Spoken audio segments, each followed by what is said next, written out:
And this is Scaling Clean, the podcast for clean economy CEOs, investors, and the people who advise them. I'm your host, Melissa Baldwin. Each show, we bring you usable insights from tested leaders that you can apply to the business of running your business. Every so often, we see a leader emerge who studies the sector through rough seas and pushes us towards what we can become. For the solar sector, Abigail Hopper has been that leader. During her 9-year tenure at the Solar Energy Industry Association, or SEIA, Abby has guided the industry through trade battles, a pandemic, and the most meaningful climate and energy legislation that we've ever seen in history.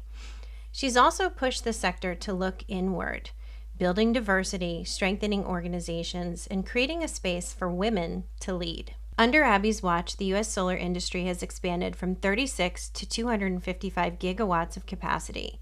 We've grown from 1 million to 5.5 million residential solar customers and climbed from 14th to 3rd in global solar manufacturing. Now, as she prepares to step away on January 30th, 2026, we're taking a moment to reflect with Abby on what she's most proud of, the hard moments that nobody sees, and the leadership lessons that she'll be carrying forward.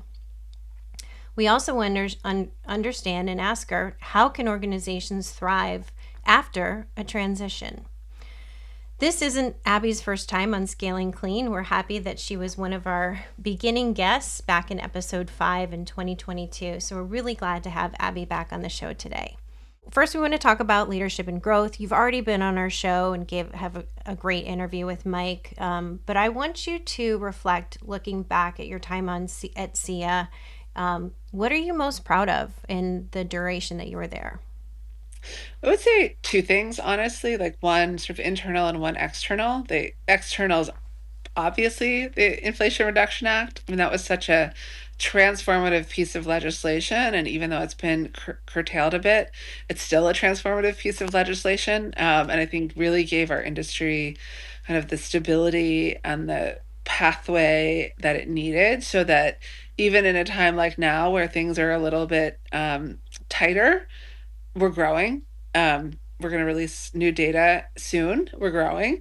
So that's exciting. And just the campaign around it and the work and the relationships.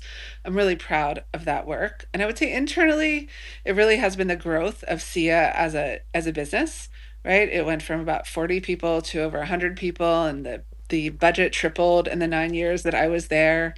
We formed a C3 and a C4 in addition to our C6. And most importantly, it's a really good place to work, right? Like the culture is strong, people feel welcome and included. You know, we've won a lot of awards for our being a great place to work. And I feel really proud of that because, as you know, Melissa, like that doesn't just happen. Doesn't happen. It's a product of decisions that we've made along the way. Yeah, it takes a ton of work. And I have to go back to what you said about the IRA.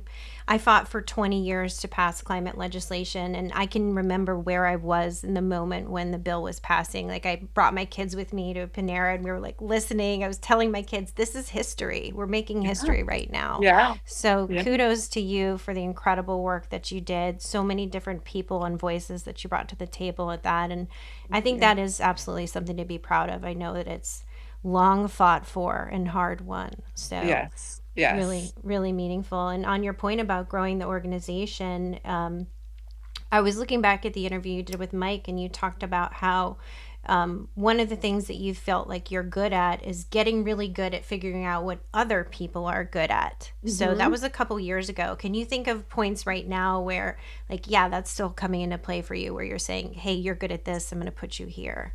Yeah. So as we have grown, some of it, we hire new people, but some like people have moved into new roles. So I think about like Dave Gall, who was the head of our Northeast policy. And he's now the executive director of Solar and Storage Industries Institute, our C3. He's Mm. been there since the inception, right? And that like recognizes that someone both has the ability to grow and it's time to grow. It's time to make a leap like that. Think about my chief of staff, Jen Bristol, who started in our comms department and is now a vice president and chief of staff. And it's just been amazing to watch her growth and sort of see her blossom. So Lots of good people at SIA who have every year around this time we do promotions. And Mm, when we send that email at the beginning of the year with all the promotions, it's amazing, like to really see how many people have been here for a long time, how many people have grown through the organization, how many people are sort of finding new ways both to bring value to SIA, but also to expand their skills. Um, yeah, I like doing that. I do feel like I'm pretty good at it, like spotting talent and then recruiting it to come work with me, and then growing them while they're there. nice, nice. So I want to pretend we can go back in time now. So if you Mm. could go back to the first year that you're at SIA, knowing what Mhm. you know now, what advice would you give to yourself on your first Mm. day at SIA? The practical advice would be not to spell the name of the organization wrong on my email. That's some very practical advice. I don't even remember which one of my brand new staff had to like come in my office and tell me that my like email signature was wrong. Um, we got through that. More substantively, that's an interesting question. It wouldn't be like industry, it wouldn't be like understand this technology better. It would really be kind of you're going to be okay. Like you are going to get through this. A lot of people might not know that my first year at SIA was also the year that I got separated. And Mm, so in the middle of this huge career transition, I also was, telling my children sort of the worst thing you have to tell your children and moving to different places and having this insanely complicated schedule that I tried to keep from every single human. So I would probably tell myself like it's going to be really hard. It's not going to be it's never like the substance that's hard. It's the people and the life and the everything mm. else, and you're going to make it through. One of the things I love about you is how authentic you are, how real you are. You're not afraid to share your personal details. And I think that makes you more approachable. I think people can relate to you for that. So, and I know you just you recently got married and you celebrated your wedding. So, huge congratulations to you on that happy chapter in your life. It's such a happy chapter. It's funny because I feel like there's a difference between like being authentic and being honest and I hope oversharing. Like sometimes people think they know me because they might know, like they might Mm, read something I've written and they mm, know that thing about me, but like there's still a lot more there. I don't feel like I'm an oversharer. I don't know. You can ask people that I work with, like I can be very loud and sort of outspoken, but I keep a lot of stuff really private. And so when I do decide to like share a detail like that, like, I got separated in my first year of SIA, it's because A, it's true, B, because there's lots of us that get separated and sort of have to navigate, especially as women, like who are we and how are we in our professional lives while we're also managing a heartbreak, right? yeah. Like it's not fun. Yeah. uh, Stepping away from SIA is a big decision. This is a big decision that you've just recently made. What went into the thinking and why now? Yeah. It's a really big decision. It's a big decision for me personally and for my family and me I would like to think for the organization, right? And it was a decision that I made over a period of time, right? I didn't wake up one day and be like, "Hey, I think I'll just write this quick letter and be like, see you later, guys." Um, One is like if I think about where the industry is, right? We have grown so much, we've changed so much. We've gotten through HR1. We've gotten through our president's decision to repeal the IRA and it didn't get repealed, right? So like we're sort of at a natural stopping place where the legislative side has slowed down and the industry is just trying to build to meet these Mm-hmm. deadlines. Organizationally, we are in a strong position. Like we have a great board. We are financially in a good spot. Like RE Plus continues to grow. We have an incredible leadership team. So I felt really comfortable. Like this is a good time. We aren't, it's not like November of 26 and elections are happening and I'm like, oh, let's move into transition now. So on the work side, I think like the organization is strong and healthy and can sort of manage a transition time because it always obviously brings uncertainty. And then me personally, I feel like I don't know exactly what I set out to do when I first got here, I'll be honest, but whatever it was, I've wildly exceeded my expectations. I feel really good about the work that I've done. And I kind of want a new challenge, right? Like I feel like I have Mm, a lot of energy, a lot of ideas, a lot of excitement about the way the world could be and should be. And so I want to sort of take a little time and mold that like unfettered excitement and optimism into kind of what's the next place that I'm going to apply those. And then thirdly, I mean, like, I just got married, right? I mean, there's actually someone I want to hang out with. And my kids are, two of them will graduate. Like, one's graduating from college, one's going to graduate from college, and the third one's going to graduate from high school. Like, my life looks a lot different. Um, and so I want to spend some time. People ask me all the time now, like, oh, what are you going to do? What are you going to do? What's your next job? mm, And I have realized that I'm focusing on what I want my life to look like, not what job mm. do I want to have. Yeah. Well, there's You something know? empowering about that, right? And not defining Mhm. yourself as like, I am more than my job, right? Yeah, yeah. Well, check in with me in a couple months, Melissa. Like, I mean, I've never done this before, and I'm 1,000% defined by my job. So I'm stepping out in faith that like I'm not gonna have a meltdown, but it feels I feel proud of myself that I made a decision to do what like internal like there was like an internal calling to like it's time for a Mm-hmm. new challenge without knowing exactly what the new challenge is. Mm. Well, I think you should be proud of yourself because what you've achieved is remarkable. I mean, the tenure you have is remarkable, but I'm especially inspired by you and the work that you've done with women in our industry. And Mhm. that's what my next question about is, being a woman leading a CEO. I got to tell you, even on this podcast, my job is to interview CEOs. Most of my guests are male, right? There's not a lot of women CEOs out there. We want to have more out there. And then I can also say, just from my own personal experience, I wanted to talk about your Solar Sisters effort, but I have to tell you that for at least my experience of that has been so positive. When I go into a conference, sometimes the best connections I make, the most meaningful conversations I have are at those events with other women like me. So, Good. what inspired you to create that space? And are you going to keep it going? What post, January 30th? So I have a really amazing experience of going to an all girls school, like Mm, 7th through 12th grade. And so I really have always valued those women only spaces. They feel really empowering and comfortable and safe to me. mhm, And I also like was told from the moment I could remember that like I can do anything and be anything I want. And so that combination is pretty potent. So I hope I pass it on to my children.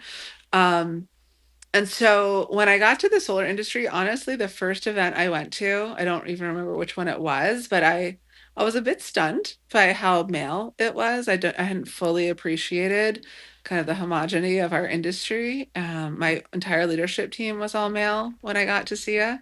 Um, and so I was like, I need to create some space for myself, right? Where I can find some peers. Because I think my experience has been there's a different kind of conversation that happens when we're sort of talking and supporting each other. Um, and so that's what really drove me to create the space. The Solar Sisters and it's like specifically was just sort of something I came up with when I was writing, this is me writing on LinkedIn. And it's catchy. And I started writing to my solar sisters because I have lots of female friends. And so I have lots of sort of uh, informal ways that we communicate and think like, oh my gosh, did that just happen? Or, oh my gosh, did he really say what I think he really just said? Or you guys are not going to believe, like I was going along living my little life and this thing happened. I had someone tell me last night, no, it was this morning that that a company didn't want sort of in this political climate, they didn't want a woman being the external face of their company because they didn't know it was right for the political climate. I was like, oh my mm, heavens. Mm. What is happening? Mm. So, anyway, writing to my solar sisters, but what happened is the feedback I started to get and like the storytelling and some of it more publicly, but a lot of it privately, where people pull me aside or send me a note or grab me and tell me their stories. And I'm just 1,000% convinced that there's magic in the storytelling. And the part I love about Solar Sisters is that it's really it doesn't ask a lot of us. Like nobody needs one more commitment, but also Mm. there's always a range of women, like more junior women, more senior women, and there's not a lot of spaces to say like, hey, my supervisor. This is one. I don't know if you were at this event, but one of the newer women in at one of our dinners said, my supervisor gave like the feedback I got on my end of year performance evaluation was that I'm too nice. Mm. And we all were like, huh. And she said, I really need some help understanding what that means. And it was an incredible discussion because probably Mm. most of us there have been told we're too nice. And I think all of us agreed that was sort of proxy for something else. Yeah. Right? And it's important to have those conversations because they're impacting our performance evaluations and our bonuses and our raises and our promotions, right? It's not just so that we can feel good. It's like we're professionals in this place and we want to continue to move towards our professional dreams. Yeah. What you said reminds me, there's a really good book called The Curse of the Good Girl. And I think that Oh, it's a great book. This researcher, she asks women, like, what does it mean to be a good girl? And there's all these expectations of you have to be nice, you can't brag, you have to not boast. You have like all of these expectations that are created specifically for women from a very young age. well, especially, I mean, you asked about being a CEO. It shows up. CEOs have to say difficult things, right? And they have to give feedback that's not always popular. And so Yeah. figuring out what that looks like. My favorite book at the moment is Likeable Badass, Hmm. which sort of, takes those two concepts and marries them. And it talks about, again, like very, very grounded in data, but sort of the like warmth and power.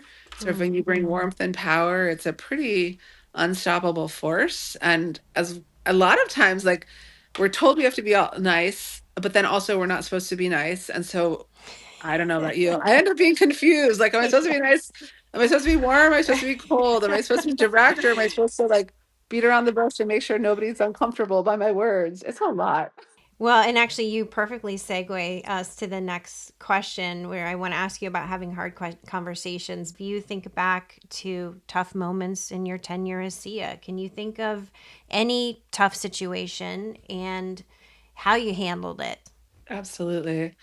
I've had lots of tough conversations and tough situations. I think I'll identify two sort of different ones. One was sort of situationally difficult, right? Like during COVID, I led SIA during COVID, and we're an organization that gets 40+% of our revenue from events. So you do the math. Mm-hmm. That meant that very quickly we had to make some really difficult budget decisions and Mm. lay some people off.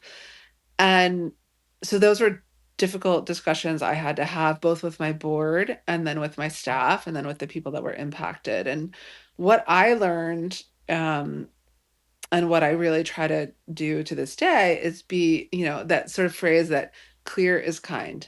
And so I was very clear with people like this is we have a situation and I'm going to do my best.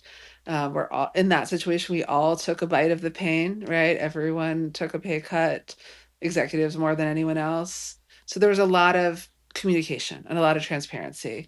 And then on some of the policy kind of conversations like this whole HR1 that we spent the first 7 months of this year doing hand-to-hand combat on.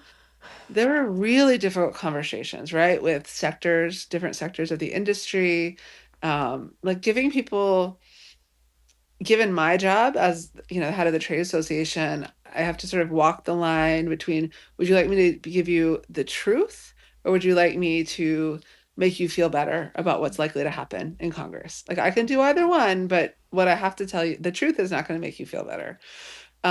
So that was I always choose the truth on those ones. Mm-hmm. But I mean, I'm not telling you anything you don't know. a lot of people had a lot of opinions about how we handled ourselves, how the fight went, what we did right, what we did wrong.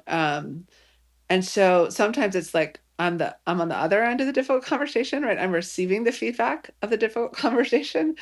Um, and my advice there is to sort of be open. I try to be really open to feedback, but also my sense of what's right and what's wrong and my sense of myself are not made up of sort of feedback from others. Hmm. Like almost in sort of concentric circles, like the people that I trust the most, I take the most feedback from. And as you get sort of further outside of the circle and sort of concentric rings, like I will think about like, "Huh, I wonder if that makes sense, but maybe that person doesn't have all the same information that I have." There was a lot of conversation around like with HR1 about, Abby, you guys just need to tell them that we need every electron we can get, and we're cheaper and we're faster to build. And those are all true statements, and they're all statements that we delivered like in 100 different ways. And the reality was those weren't the pieces that mattered. Like it was part of a much bigger discussion. Um, and unless you sort of have the whole context, literally doesn't make sense why they cut our tax credits, unless you're sort of getting a much bigger sense of the political picture. There was something in the way that you were talking to me just now that reminded me of a point you made in the conversation with Mike. You have this legal background, right? You were a lawyer. Mhm. And I'm wondering, this is a two-part question. How do you think you personally have grown in your tenure at SIA? Mhm. And, do you feel like that legal background, do you feel like it's coming through in your leadership style? I'll start with the second question. 100% my legal background comes through in my leadership style. I think law school teaches you how to think, and like how to think in a very like A, B, C, D, E way, and sort of what's the problem we're trying to solve and go from there. And that is how I lead, right? Like I like to go from A to B to C. I like to figure out what problem we're trying to solve. And then I like to brainstorm all the different ways we could solve it.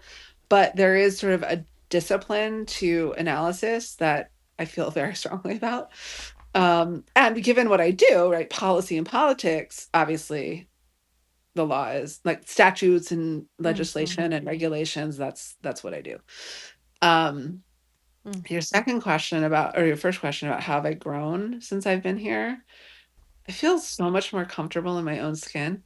Like when I started this job, I really didn't know anything about solar. I didn't know anything about trade associations. I'd never lobbied Congress before. I'd lobbied state legislatures, but not Congress. I'd testified in front of Congress from an agency, like I was a political, but I'd never been sort of a lobbyist kind of person in the federal realm. And so there's a lot of stuff I didn't know. And, when you don't know a lot of stuff, it can make you feel a little unsettled in your own sense until you really become comfortable. So it took me a little while to become comfortable. And the other thing is, I think this is true. Like I just give people so much more grace than I used to give them. I really trust that everyone's probably doing the best they can. It doesn't mean I don't have hard conversations when people aren't living up to what they need to be doing if they work for me or with me. But there's just sort of a calmness I think that I have now that I didn't really have before. Nice. Nice. No, I love that. I want to ask another question. This is more on the difficult side, but it has to do with just the wide amount of misinformation that's out there in the solar world, out there in the public, on social Mhm. media. What has been your experience there, and particularly what have you found to be the most effective in combating misinformation that the solar industry faces? First of all, you're right. It's like one of the most pervasive and vexing things that we face because it is sort of community by community by community, right? It's not like we can't pass a bill against like no more misinformation allowed. That'd be great, wouldn't it? Yeah. Um, Not and the world we honestly, live in. Yeah. yeah, not the world we live in. I mean, it's like the work that you guys are doing. It is trusted messenger talking to their neighbor. Mm-hmm. And that's time intensive, money intensive, effort intensive. Like there's not an easy bullet. Is that easy? That doesn't sound right, No but whatever magic it's called. bullet. Yeah, Hmm. there's no magic bullet. Um, but it is like very human to human connection that I think deals with the most misinformation. People trust people more than they trust businesses or corporations, and people trust especially family, friends, Yeah. neighbors, or other people that look like them, sound like them, talk like them, drive the same truck as them. 100%. Yeah. Yeah. Yeah. Yeah. The other thing, I mean, you know this because you're a communications expert. Like, I know for myself, right? Like, it's pretty clear to me on social media, like how I've pretty accurately been branded, like the kind of goods and services that are being targeted to me, right? Like Mm. the first time I see something, I'm like, whatever. And the second time I see something, I'm like, whatever. And the third time I see something, I'm like, oh, that looks interesting. And then the fourth time I see something, I'm like, I wonder if anyone has this. And I'll send a text to my girlfriends, be like, has anyone tried that face mask? And then maybe someone tried it. I was like, oh, you know what? I think maybe I should buy that face mask, right? That could take place over 3 days or 3 weeks, but like it's also sort of repeated exposure, not Mm-hmm. just a one and done, right? And Repetition and social proof. yes, what you just said, repetition and social proof. I love Yeah. it. Like I bought the $500 red light mask because Evelyn said it worked. And I use it every night and it's amazing. Let me ask you about AI. So, Oh, yeah, AI rapidly changing everything. There's a lot of different ways that it's affecting us, right? So it's increasing the demand for power with these data centers, which is a big opportunity for solar. mhm, But it's also has the potential to reshape the way people communicate with each other. It has the potential to reshape information that's out there. You can now make a Sora video of Stephen Hawking's jumping through a hula hoop, and it's hard to tell what's real out there. So, mhm, how do you mhm. think that AI will reshape solar advocacy over in the future?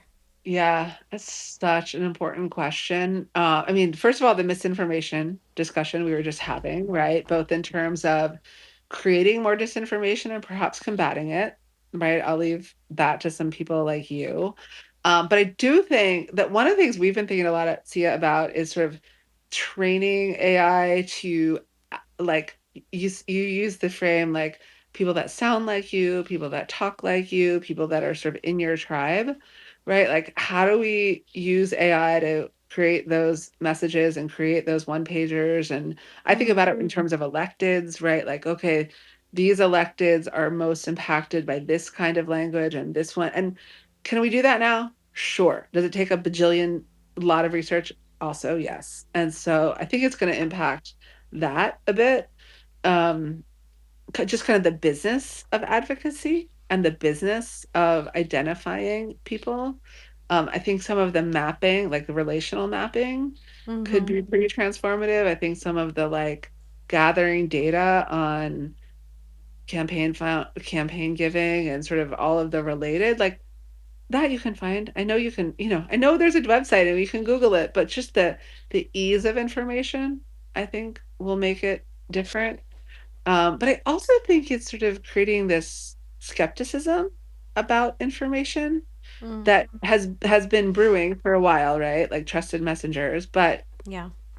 every time my brand new husband sees something like a video, he's literally every time he's like, "Do you think that's AI?" Like everything. It could be like a family photo. Do you think that's AI? It could be. And it could be, right? And so I worry, like probably all of us, about kind of how do we know what's real and how does the public know? How do electeds know? Like what is that going to do to advocacy? So I want to, coming up to my last questions here, I'm curious, do you think you're going to stay in renewables and solar, or do you think you're going to go into a different industry? My honest answer is I hope to stay in renewables and solar, but I'm not 100% certain. One thing I've come to learn about myself, I love building things. I love building. I mean, SEO was around for 40 plus years when I got there, right? So clearly I didn't create it by any means, but I did build. I did a lot of building. Did a lot of building of size and budget and reputation and sort of capacity. And that is really fun. And so as I think about like what do I want to do next, I love like creating a vision, creating a strategy, building the team, raising the money. I love that, right? So if I can do that in this area I care deeply about, I'd be game. I love building solar sisters. Like, it has been sort of not labor makes it sound like it's a pain. It's been a passion project. And so I'm excited to spend a little more time doing that. It's coming with me when I leave SIA, so that's super fun. I've loved writing. I've loved writing more than I realized I did, and so maybe there's some element of that. And I love advocating. So, like, whether I advocate on renewables or some other issue that feels super important to me right now, um, but I'm not going far. I don't know what I'm doing. There's no, like, someone asked me yesterday if I'm gonna have a big reveal on, like, February 2nd. No, I'm gonna be asleep in my bed on February 2nd.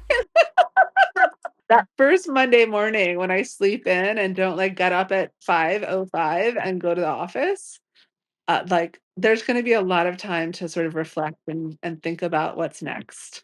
Let me ask you one more question if I can. What do you want to be known for? I want people to say that I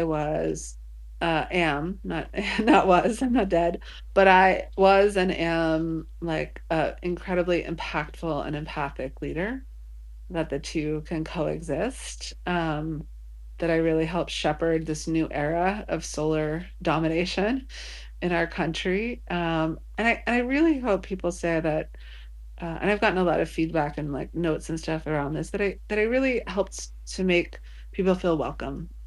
Welcome at an event, welcome in our industry, welcome regardless of how they show up. That's really important to me. Um, like, the megawatts, the gigawatts are great. The manufacturing renaissance is incredible, but, like, for me personally, I really hope people remember kind of how I treated other people. Mm, beautiful. That's terrific. Well, is there anything else that you want to say for our listeners? Any final Mm. remarks? I mean, the thing that is true is that, like, having the privilege of serving as the CEO of SIA for 9 years has really been one of the biggest joys of my life. It has been challenging, but it's been so fun and so interesting, and I've learned so much, not only about solar and storage, but about people and about communities and about coalition building and advocacy. And I am probably the most bullish. That's good, right? When you think it's going to grow. I'm the most bullish person about the future of our industry, right? Like, I can step away because I know we're going to keep growing. If I thought we were in trouble, I wouldn't be able to leave yet.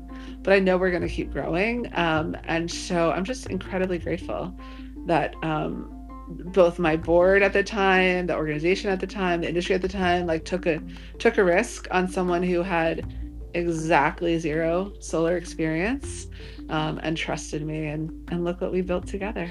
The people that I have, come to know in this industry, many of them have become some of my closest friends and people that I respect the most. I include you among that group. So thank you. Like I said, I'm not going anywhere, right? Like, Yeah. I look forward to having a little more time to say yes. When you say, do you have time for coffee? Now that I will be able to say yes, because I'm not flying all over the universe. It was a lot, right? I know you did a ton. So thank you for doing that. I mean, you really put in the effort and you showed up, and I think it paid off. So thank you. Thank you. Thank you. Thanks for joining us for another episode of Scaling Clean, the podcast for clean economy CEOs, investors, and the people who advise them. I'm your host, Melissa Baldwin.